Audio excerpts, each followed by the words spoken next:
ادھر صلیبیوں نے بھی جاسوسی اور تخریب کاری کا انتظام مستحکم کرنا شروع کر دیا۔ سلطان صلاح الدین ایوبی کے دور کے وقائع نگاروں کی تحریروں میں ایک شخص سیف اللہ کا ذکر ان الفاظ میں آتا ہے کہ اگر کسی انسان نے سلطان ایوبی کی اطاعت کی ہے تو وہ سیف اللہ تھا۔ سلطان کے گہرے دوست اور دست راز بہاؤالدین شداد کے اس ڈائری میں جو آج بھی عربی زبان میں محفوظ ہے، سیف اللہ کا ذکر ذرا تفصیل سے ملتا ہے۔ یہ شخص جس کا نام کسی باقاعدہ تاریخ میں نہیں ملتا، صلاح الدین ایوبی کے وفات کے بعد 17 سال زندہ رہا۔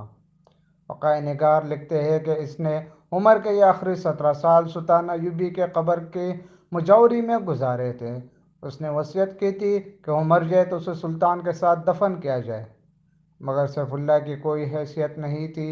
ایک گمنام انسان تھا جسے عام قبرستان میں دفن کیا گیا، اور وہ وقت جلدی ہی آ گیا کہ اس قبرستان پر انسانوں نے بستی آباد کر لی اور قبرستان کا نام و نشان مٹا ڈالا۔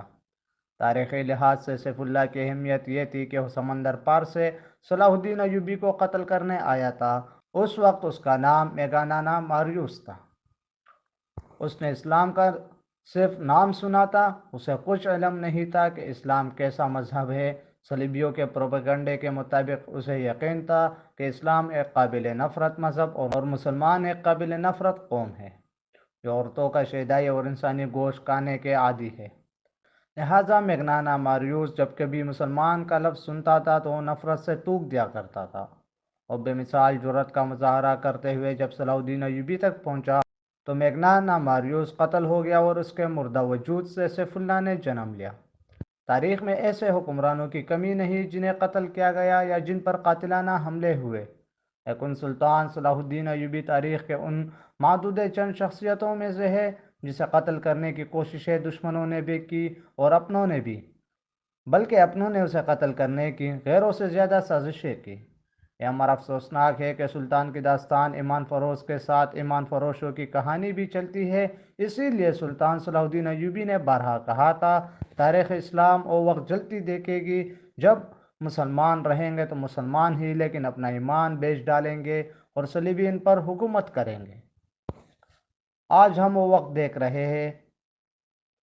سیف اللہ کی کہانی اس وقت سے شروع ہوتی ہے جب سلطان ایوبی نے صلیبیوں کا متحدہ بیڑا بحیرہ روم میں نذر آب و آتش کیا تھا۔